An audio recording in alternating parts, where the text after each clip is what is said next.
आनंदमय ओम शांति में। अध्याय 12 का श्लोक 6 उच्चारण किया जा रहा है। भगवान श्री गीता अध्याय 12 श्लोक 6। ये तु सर्वाणि कर्माणि मयि सन्न्यस्य मत्पराः अनन्येनैव योगेन मां ध्यायन्त उपासते।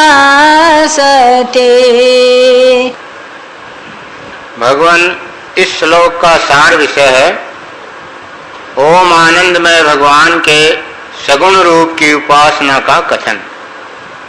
ओम आनंदमय भगवान बोले, हे आनंदी लाल, परंतु जो मेरे प्राण रहने वाले भक्तजन संपूर्ण कर्मों को मुझ में अर्पण करके मुझ सगुण रूप ओम आनंदमय भगवान को ही अनन्य भक्ति योग से निरंतर चिंतन करते हुए भजते हैं।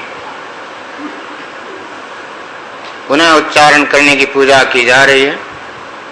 भगवान इस श्लोक का सार विषय है ओम आनंदमय भगवान के सगुण रूप की उपासना का कथन।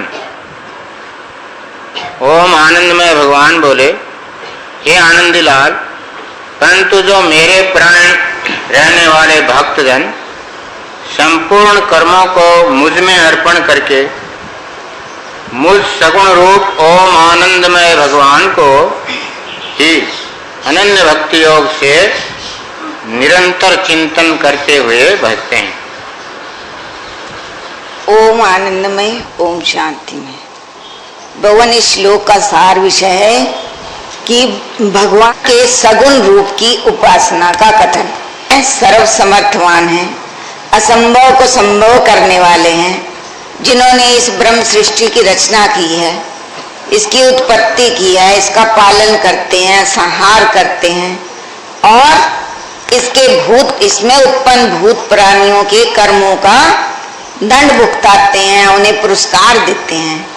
वे जो सर्वशक्तिमान प्रभु पिताजी हैं, उनके दो स्वरूप हैं, एक निराकार स्वरूप और दूसरा सगुण साकार स्वरूप। निराकार स्वरूप तो वह है जो सर्वत्र सब रूपों में सब जगह व्याप्त है, और साकार सगुण साकार स्वरूप है कि जो उनके विधान को जानकर समझकर उसकी उपासना करके ध्यान योग के द्वारा अंतर आत्मा से उनके स्वरूप को जान लेते हैं, पहचान लेते हैं, वे भी ब्रह्म स्वरूप ही बन जाते हैं। ये उनका सगुण साकार स्वरूप है। तो जो भगवान का सगुण साकार स्वरूप है उसकी उपासना का कथन कर रहे हैं। ओम श्री विधानाचार्य भगवान बोले कि हे आनंद निधि, परंतु जो मेरे प्राण रहने वाले भक्तजन संपूर्ण कर्मों को मुझ में अर्पण करके मुझ सगुण रूप परमेश्वर को ही अनन्य भक्ति योग से निरंतर चिंतन करते हुए भजते हैं। एक तो ओम आनंदमय प्रभु पिताजी की उपासना की विधि बतलाई 5वें श्लोक में कि वे सगुण साकार की उपासना नहीं करते, वो निराकार की उपासना करते हैं, परंतु उसमें उनकी कठिनाई का बोध कराया कि वे देह अभिमानी मनुष्य जो हैं अपने चित्त को निराकार ब्रह्म में आसक्त करना तो चाहते हैं, परंतु उनको ये सफलता बहुत ही कठिनाई से मिलेगी, क्योंकि वे देह अभिमानी हैं।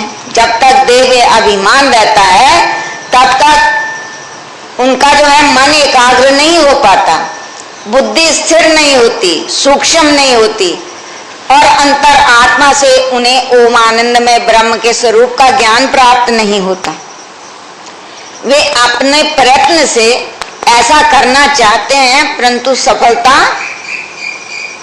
ना मिलने के बराबर ही होती है।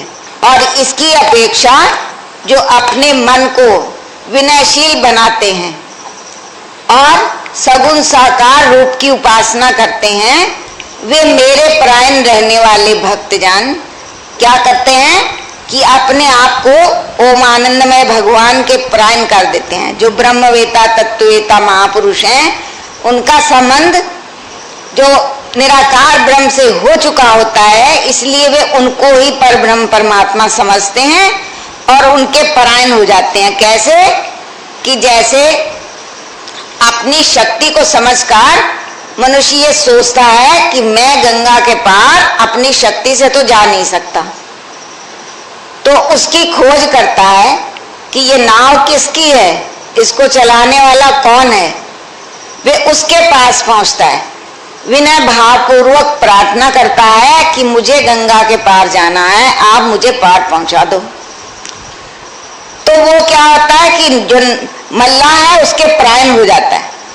मल्लाह जैसे कहता है कि इस नाव पर इस विधि से ऐसे चढ़कर तुम बैठ जाओ, मैं तुझे पार ले जाऊंगा, तो वे उनकी आज्ञा का अनुसरण करता है और श्रद्धा भक्ति रखता है कि ये नाविक जो है, ये मल्लाह जो है, मुझे ले जाएगा पार पहुंचा देगा और मैं पार पहुंच करके सुख का अनुभव करूंगा।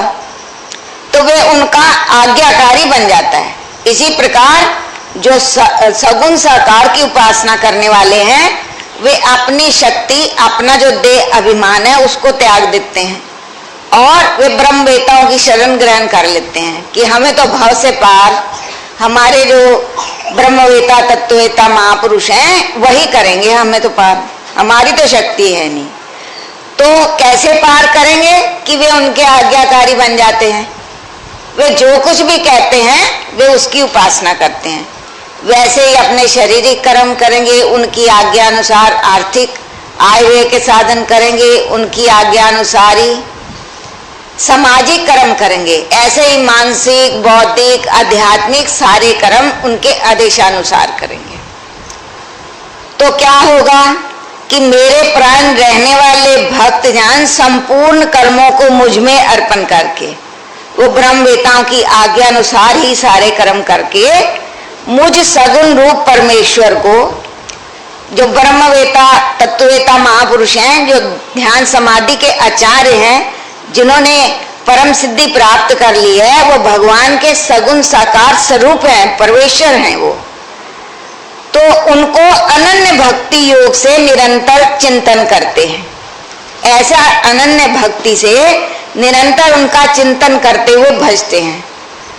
तो उनके जीवन में किस प्रकार परिवर्तन आता है और उनको क्या लाभ होता है, इसको आगे 7वें श्लोक में बतलाएंगे।